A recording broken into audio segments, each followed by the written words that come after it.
Hello everyone, this is a little video on the v3.41.0 release.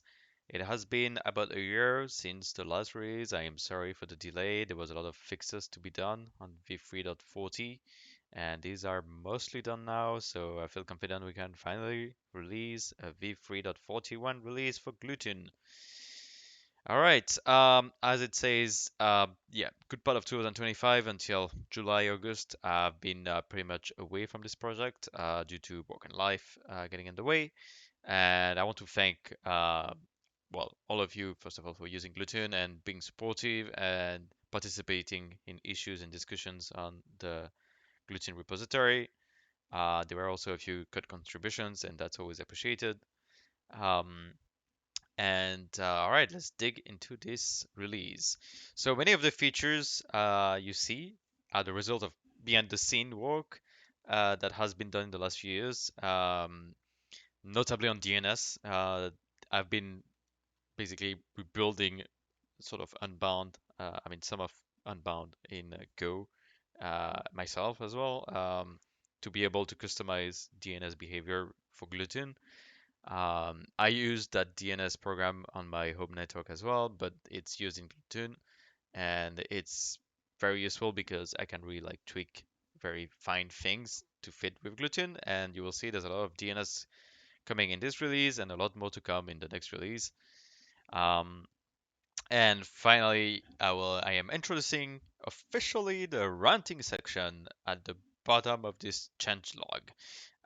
So you will see that I will read you all of it. It's pretty interesting, and I think I will keep on using it because there's a lot to rant about when developing Gluetun and dealing with companies and all that, like and systems and stuff misbehaving. Anyway, all right, let's dig into the features first. DNS. Okay, Kubernetes users, you're gonna love that one. So now, when the DNS server starts, um, it will pick up the DNS resolvers found in the container. So these are like the local resolvers that are used to resolve local names. So for example, if you have a container name called XYZ and you want to resolve it, you will use that local resolver and it will resolve. The only problem is that if you do that, you DNS traffic will leak out of the VPN and go through your Docker bridge DNS resolver, which doesn't go through the VPN. So that was a big issue, and there was no real solution. And some people were just like using the local DNS resolver, especially for Kubernetes, because there was no alternative, and all their DNS traffic was going outside the VPN, which is pretty bad. And this is the solution. So now the DNS server built in Glutin will forward queries to through the VPN tunnel and through to public DNS resolvers when it's a public domain name. So for example, if it's github.com, it will send it through the VPN tunnel of a DNS over TLS. And if it is a private name, such as I don't know xyz.local or something like that, it will use the local resolvers that are found in the container. So that solves the usage for Kubernetes, and also this means Glutin can finally resolve other container names in its Docker network, which should make things easier and more standard with Docker containers. Okay, second one. DNS over HTTPS is finally here. It has been in the DNS program for a while, but I didn't add the option for Glutin yet. But now it is there. And there's a new option for it called DNS upstream resolver type, which you can set to DOT for DNS over TLS, or DOH for DNS over HTTPS, or plain for just plain text over UDP, which I don't recommend, but sometimes there may be a point in using plain DNS for whatever reason you want to use that. Um, I would recommend sticking to the default, which is DNS over TLS, because it just uses IP addresses and it's encrypted as DNS over HTTPS. It shouldn't be blocked either if you use a VPN. But at least there's an option, an alternative that you can use if you want to use DNS over HTTPS. Next one is that's a bit of a feature and also a fix is that DNS for TLS previously in v3.40 was creating a TCP connection for every request. So that can add up in terms of TCP connections being created, and some VPN servers, such as probably it's not confirmed, but probably Proton VPN, is rate limiting you if you use too many TCP connections. So this solves it. I mean, reduces the stress on TCP connections and reuses TCP connections until they are dead, basically. This is kind of depending on what upstream resolvers you use. For example, Cloudflare closes your TCP connections after I think 1 minute something, and even if you keep on using them, whereas Google closes them after 10 minutes, even if you keep on using them. So it's a bit, yeah. But at least now it's configured to smartly, I hope, reuse TCP connections. Um, DNS requests that are blocked are now logged with a reason. So previously they were just blocked and we wouldn't say they were blocked, and now we say they are blocked, but we also say why. For example, if it was a blocked domain or a blocked IP address or blocked IP address prefix, or for example, because it is part of the rebinding protection. Speaking of rebinding protection, DNS rebinding protection now is always enabled. So that what is DNS rebinding protection? It is when uh, some public domain name resolved to a private IP address. So if you have, let's say, github.com that resolved to uh, 192.168.1.1, that that is weird, right? Like, and that is an attack vector. I will let you read about it if you want, but that shouldn't happen. And so rebinding protection blocks these kind of resolutions and just return an empty answer to the DNS client. So in this case, it's always enabled whenever there's a private IP address written from a public domain. Um, it won't be let through, but you can use host names. You want to exclude with DNS that long option, DNS rebinding protection exempt host names, because in some cases you may want to have a private IP address from a public domain. And finally, the last point for DNS is IO timeout are common, especially with VPNs. They happen quite a bit, and it's fine for them to happen. The DNS clients will just retry and pray it will go through. And that was basically filling the logs. So we don't really want to see them everywhere in the logs. So now they're logged at the debug level instead of the warning level. There shouldn't be too much of a warning either. It's more of a, yeah, debug information, I think. All right, that is all for DNS. Second big thing, the health check system was reworked. That was due to some discussion on GitHub issues, I think. That yeah, there were like a lot of issues, like a lot of people were complaining that it wasn't stable and all. I mean, personally, for me, it was doing fine. It would maybe like restart the VPN every like 3 or 4 days for some reason, but that was fine with me. But yeah, for some people, apparently it was pretty unstable. I think it depends on the VPN provider, the VPN server.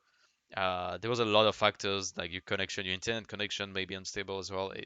There were so many factors that we had to make it more robust and not only more robust, but also to have less impact on other applications. By less impact, what do I mean? I mean that the previous health check was running quite aggressively every, I think, 10 seconds or 15 seconds, and it was creating a TLS connection. So that's a TCP connection and then TLS. That was like that's a lot of traffic, a lot of connections created, a lot, most of the time, right? And some VPN servers don't like all these, repetitive connections being created because it adds load on them. So maybe that was a reason as well you would get disconnected from the VPN server because you were maybe a bit abusing of it. So now it's three, let's say, different checks that are performed. The first one is the startup full check. So when the VPN connection is first established, we do a full TCP TLS dial to whatever specified in health target addresses with a timer of 6 seconds. So this is a timer of 6 seconds because in 6 seconds, if we don't get an answer from whatever address we query, um, that means the VPN connection is dead. There shouldn't be too much traffic going on or using the bandwidth as soon as the VPN connection boots up, right? So that's, I think 6 seconds is a fair amount. And we want to have like fast enough feedback to cycle through the next VPN server if in case one doesn't work. And then we have the periodic full check, which is pretty much the same thing, but it runs every 5 minutes and it has 3 retries of 10 seconds, 15 seconds, and 30 seconds timeouts. So that is just to check that everything end to end is working. So not only TCP but also DNS. If you do a TCP and TLS to an address, for TLS you need a host name, so that means DNS has to work as well, right? So this does a full check to check everything works, and it runs every 5 minutes. And the next one is a small check. So this is run every minute, and it does an ICMP ping to whatever is specified in health ICMP target IPs. I think by default it's Cloudflare's 1.1.1.1 because it is kind of reliable. And I think there's also the Google 8.8.8.8 as the second one, um, which it will fall back to in case the first after the first one fails, just to make sure it's not just one IP address failing. And yeah, because Cloudflare has been going down quite a bit in 2025, so it's always good to have a backup. And this also falls back to plain DNS UDP lookups of github.com using Cloudflare and Google resolvers. The reason for that is that some container environment don't allow for you to do ICMP pings. Some of them do, some of them don't. That's how it is. So if it is not allowed, we just fall back to DNS lookups. We don't use DNS or TLS or something because, or HTTPS, because we want to keep it light. We don't want to use TCP connections. We just want to use UDP connections. And these are like smaller packets as well. There's no TLS involved. It's not encrypted. It doesn't matter. We just resolve github.com. Like there's nothing to hide here. So, um, so yeah, that's the thing. And that this has up to 10 tries. With those timeouts, I'm not going to read them, but it's, yeah, overall, I think it's around 2 minutes of trying. And then if any of these periodic check fail or the startup full check fails as well, the VPN connection is auto healed, so it just gets restarted automatically, right? Um, yep, that's what it says here. Okay, I have described this. This has reduced impact on TCP connections to allow for higher bandwidth in TCP torrenting. As you may know, torrenting is using a lot of TCP connections, so the more TCP connection it can create and maintain healthily with the VPN server, the more bandwidth you can get. Um, okay, yeah, this I have described. So yeah, indeed. So the health target addresses is set to cloudflare.com 443 for HTTPS, and the second one is github.com 443 to have a fallback address. It's always good to have a fallback and not just one address by default. Same thing for the ICMP IPs. As I said, it's the Cloudflare one and the Google one. Um, you can also, if you would like, don't recommend changing this, but if you would like, you can set the new option health small check type to DNS or ICMP. I recommend leaving it to the default, so it uses ICMP by default, and otherwise it uses DNS if it doesn't work. And finally, the new option, again, I don't recommend touching that, but if you want, you can set health restart VPN to off, and that means it won't auto heal the VPN in case the connection doesn't work. So that can be useful for debugging. Obviously, don't come crying, creating issues if you turn it off and your connection doesn't work. And yeah, obviously it won't work.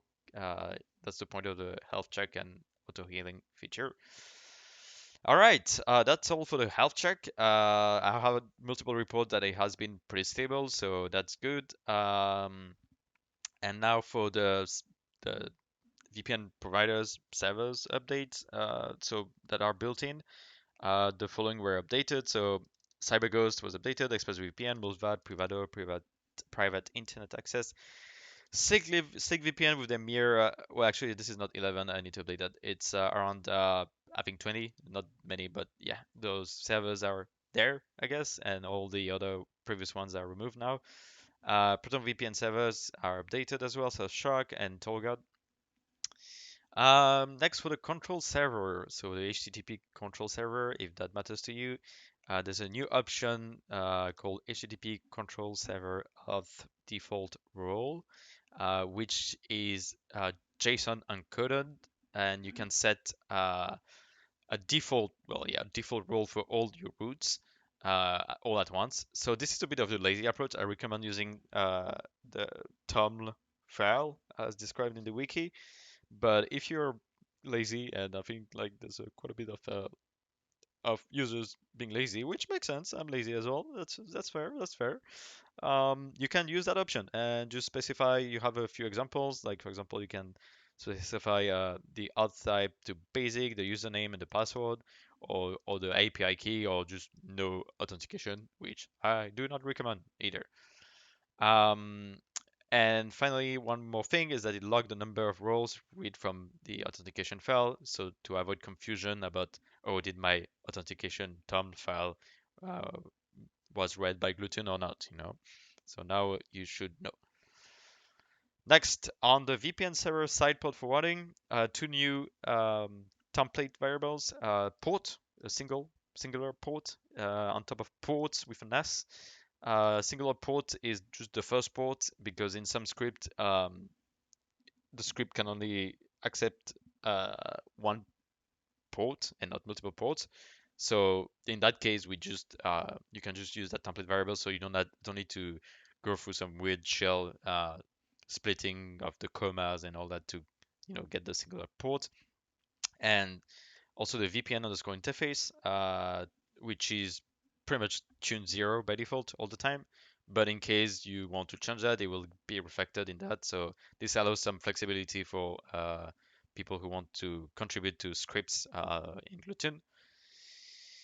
Next, the public IP data fetcher previously was querying one data source, and if it would not work, it would try the next data source. But now it queries all data sources in parallel and picks the most popular result.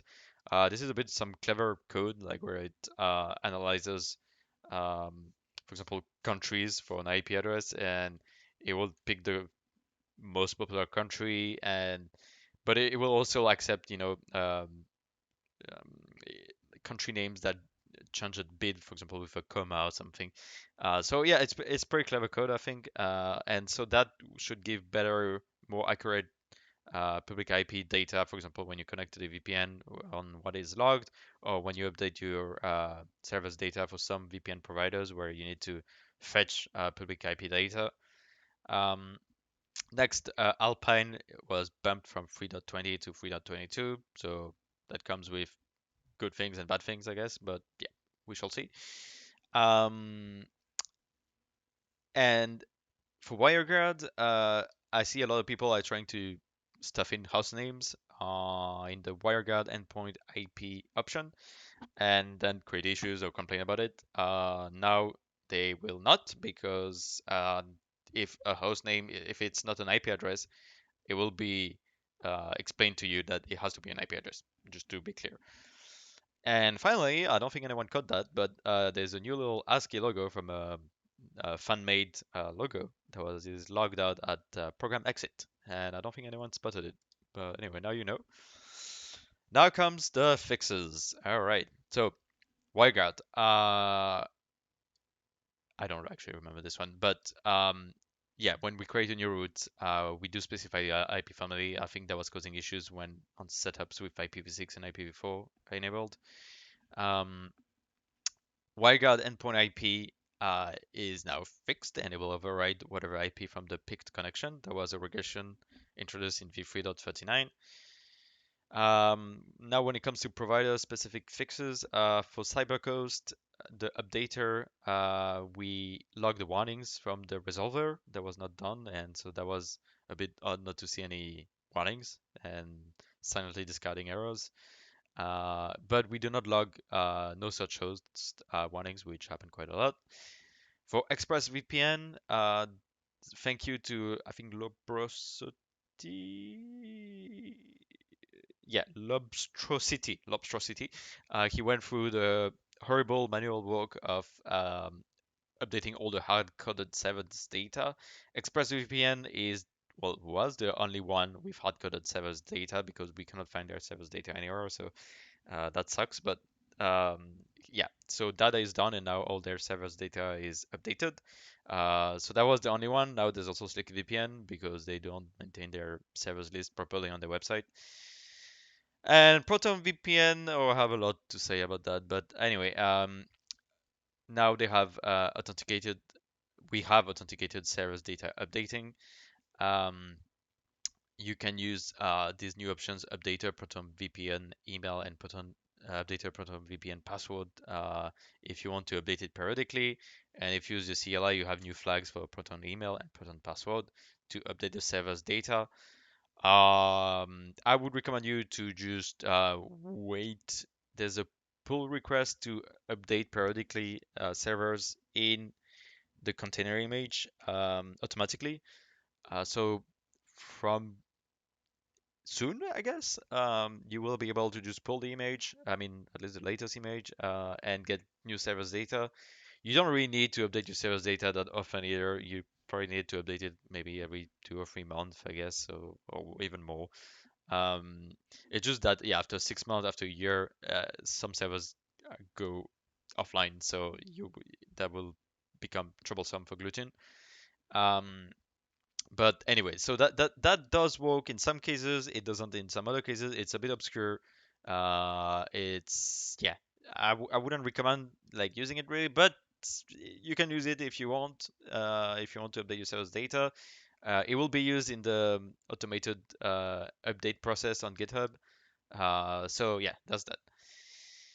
Now for pure VPN, thanks to Lapage, we have updated OpenVPN configuration settings because it was completely outdated and completely wrong. And yeah, thank you PureVPN for not letting us know at all about your changes.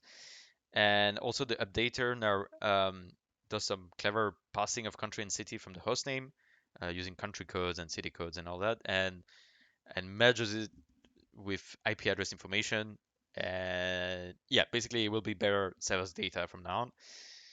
For VPN Unlimited, the certificate values are updated, so that means it will work again. And yeah, some hard-coded hosts are removed.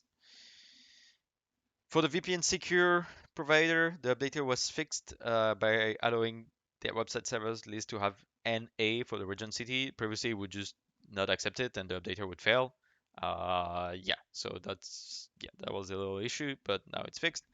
For VPN, unfortunately, they're gone, bankrupt and all that, so it's removed from the code and the documentation since it is decommissioned.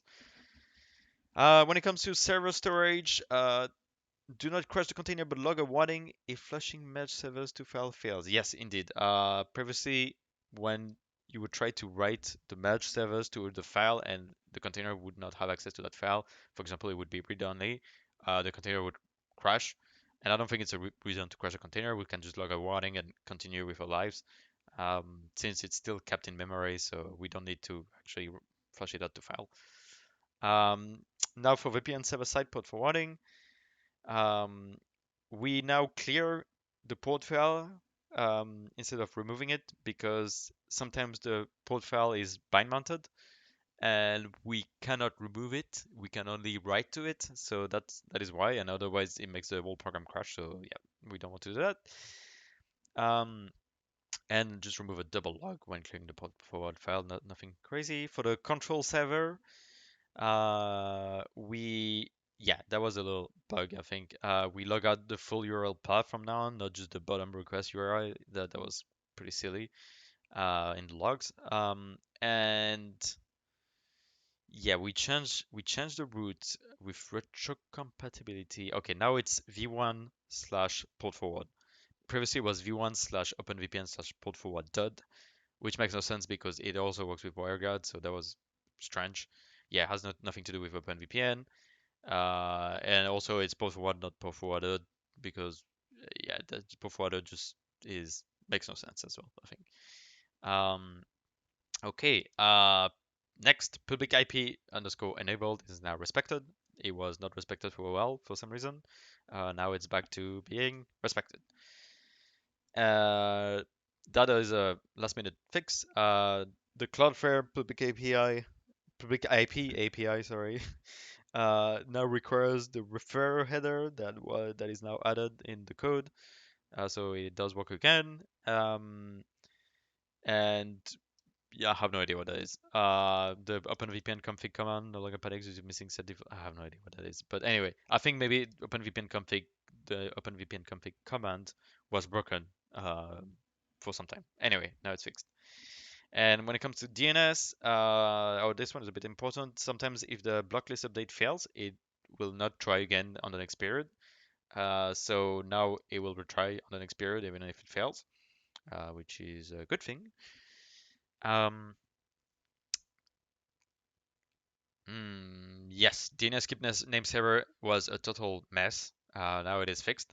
Also, you should not use it anymore, but it is fixed. Kind of an odd thing to say, but you should not use it because a new feature up there that now local network names resolution work with the DNS server. Well, you need to turn DOT on, I think. Um, where was I? Okay, yeah. So it's fixed. Previously, it would make it panic when Gluetun would exit, and it would hang the. It was a disaster basically.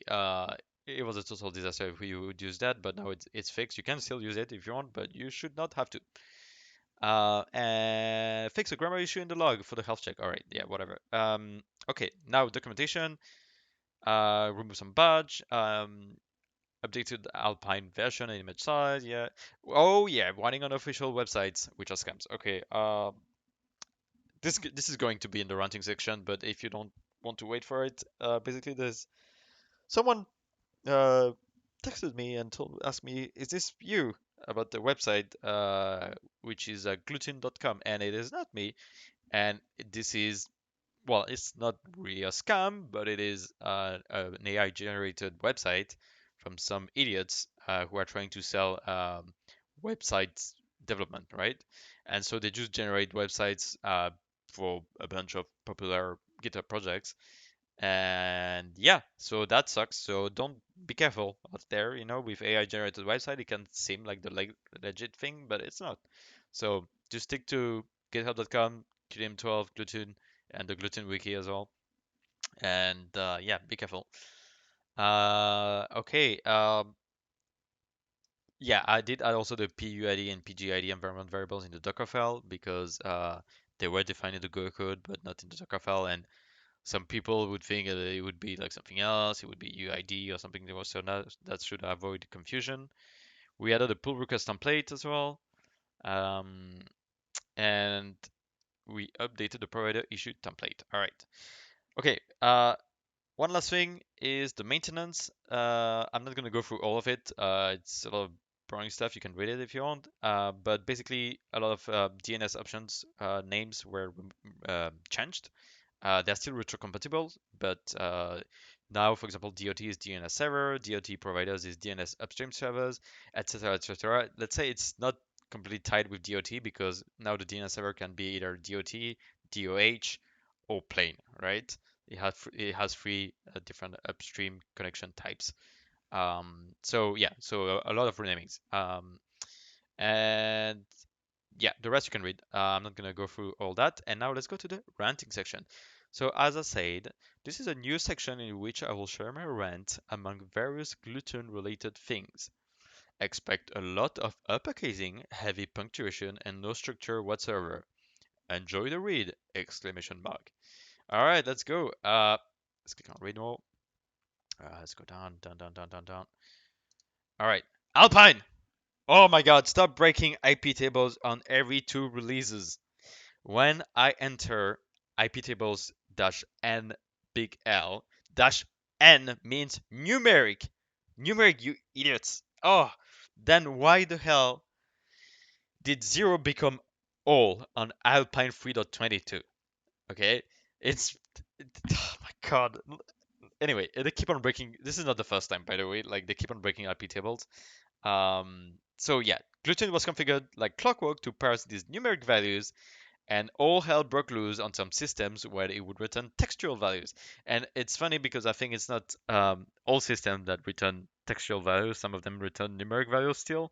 So it's a complete mess. Anyway, next, PureVPN. Did change everything for OpenVPN. Certificates, keys, certificate authorities. Like, can't you keep the previous ones working instead of breaking everyone? No one was really won on this as far as I know, so obviously Gluetun started failing more and more with PureVPN. Okay, again, thanks to mlapage for patching this and notifying me. Next one, Slick VPN. Okay, fine, you're going, I don't know, maybe they're not going bankrupt, but there's something wrong going on, I guess. Anyway, I spent hours programming code to scrape your location's web page for you to just add some ugly ass text directly to list your mere 11 servers left. Okay, let me show you real quick. All right, so they have these 11 servers. And the worst thing is that they have more than this. They have like not many, but they have like around 20 or 25 or something servers. And they just listed 11 of them here. And the worst thing is my code was scrapping this table. And this table just became empty and is still there. And this page doesn't work on Google Maps. Like, what is going on here? This is just shitty. I don't know. This is just horrible. Anyway, so yeah, as I was saying, couldn't you update the table on your website, which by the way is still there below but empty? What the heck? Yes. I ended up throwing all my code and just hard coding their silly 11 servers in Gluetun because I'm not spending more hours fixing this scraper. This is ridiculous. Yes, exactly. I was working on fixing the scraper and I was like, you know what? I'm not gonna like fix the scraper. They're gonna change this stupid website again. It's gonna be more like work for me. So I'm just gonna hard code them for now. Anyway, I don't know what's going on with Slick VPN, but not looking good. Okay, now let's talk about the scam website, which is not so much a scam, but it's not their official website or anything. So I'm not gonna write a URL because I don't want to give them more credits or like link to their page. So it's https gluten.com. Pretty simple. So this is an AI generated bullshit website from some Pakistani idiot in the UK. I know that because I reached out to them and they proposed to me their services, which is like uh, all kind of like website development and they do like casinos or whatever. Like it just looked cheap and shit basically. And I know that because you can figure out like they accept like payments to Pakistani banks and all that, and they have a UK phone number +44. So yeah, anyway, so my conclusion is a Pakistani idiot in the UK trying to advertise for themselves to sell website development, which is pretty much AI prompts. I did reach out to them first, asking them what the hell was that, and they told me, well, they just answered with, proposition to develop website. They didn't even answer my question, and then I told them to please shut down the website. Like they don't, you know, own the Glutin name or anything. So, but no answer so far, and the website is still up. But yeah, whatever. I mean, I have like bigger fishes to uh, fish, I suppose. So, but yeah, just be careful. Um, and it's also funny because since it's fully AI generated, it has almost decent information, and there's a bit of honesty in there. For example, it says at the bottom, not affiliated with Gluetun. Uh, Although it also says we at Gluetun like it's a company, which it's not. So it's pretty funny. Anyway, and keeping the best for last. Proton. Proton. All right. First of all, let's start with Proton blocking their VPN server's data behind a login wall. There's no reason for this. None. Zip, zero, nada. You can literally connect to a VPN server with a free account that takes 1 minute to create. And anyone with a paid account, including me, could just get that list and share it. Absolute nonsense of a choice. But fine. Let's see what's next. I exchange with other Glutin users trying to debug how to access this list, how to log in programmatically to get the stupid list. We all throw our keyboards at our monitor out of frustration because Proton's login system is an overly complex thing. I decided to contact Proton support. Ah, Proton, quote unquote, support. It's like subconsciously they want their users to run away. I opened a support ticket explaining the situation, very politely, of course, and simply asking for a tiny bit of guidance on helping out with the curl commands necessary to log in and obtain a valid token. I already had some commands, I was going somewhere, but not there yet. And their answer, polite, go away, leave us alone message. I will quote, public access to the api.protonvpn.ch/vpn/logicals endpoint is no longer available due to internal changes and security reasons. What security reasons? You are making a fool of yourselves, Proton. Additionally, the setup in question is not officially supported on our end. Therefore, I will be unable to provide any steps on how to achieve it. No guarantee that it will work. Do you think I am stupid, Proton? And thanks for being so helpful, you bunch of 10 neurons support. Like, of course, I know you cannot guarantee that it will work. I'm just asking for help right now. If it changes later, we'll fix it later. That's fair, okay? Like I know it's not something you want to maintain. That's fair as well, you know? Anyway, moving on. Then they say we strongly recommend using the native Proton VPN apps on your devices or utilizing one of the downloaded configuration files if you wish to set up a manual connection. Ah, you sweet, sweet summer child. Really? Are you pretending to be a child now? Proton! You are just an embarrassment to the tech scene. This is a container. This is, oh my god. Well, they don't know what Gluetun is, but it takes 1 minute to have a look. This is meant to run on servers. This is a container, alright? Like, I, we cannot use your Proton VPN Android apps or something, right? And sometimes we don't want to. Maybe we want alternatives, alright? Anyway, have a nice weekend. Yeah, thanks for nothing and not even budging a tiny bit on anything. I mean, I say this because I had to deal with a few VPN providers, and so far they've been mostly helpful, like some of them very helpful. And this is just a joke, all right? So, um, I even then told them I would tell my users to avoid Proton like the plague because of this ridiculous behavior. The answer was basically the same thing, rewarded. And just so you know, this is same behavior with other users I've been chatting with on the Gluetun issues about this, and they all say, yeah, Proton just doesn't give a shit. Like it's just they don't care about their users anyway. So guess what? Well, yeah, fuck you, Proton. I guess we figured out your authentication. You unhelpful, spineless wonders. So have fun blocking your own users from your own VPN server's data. Yeah, because now as soon as you have a VPN email and VPN password, I mean Proton VPN email and password, you can just automatically log in and download that list. But wait, this is not even over. A few days later, a Gluetun user notices paid servers are not part of the Gluetun server's data. Because Proton decided to hide away paid servers data from free users. Mind blown. This is absolutely stupid to its finest extent. Anyway, I signed in with a paid account, re-updated the servers data, done. Now your list is public. Congratulations, Proton, for your security measures completely useless. In conclusion, Proton is unhelpful and takes security decisions that make absolutely no sense. Please migrate away from Proton whenever you can. Alright, that was my last rant. Um, I have to say, Proton is doing some good stuff out there, okay? They're not only doing bad things, but look, probably the engineers are decent people, but their support is fucking terrible and it ruins the company for me, alright?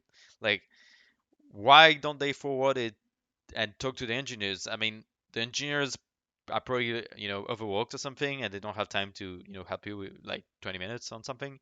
And that ruins the whole experience. So I would say avoid them whenever you can. I know they're pretty cheap and they are recommended quite a bit, and there's a lot of users using Proton, but I don't agree with this behavior. So yeah, that's my take on it. Do what you want with it, and that is all for v3.41.0. V3.42 will come shortly. Give it, I think, maybe 2 months, 1 month, something like that. There's a lot of pull requests. There are 21 pull requests waiting to be merged. That will get merged in right after this release. Um, so yeah, stay tuned and Merry Christmas, Happy Holidays.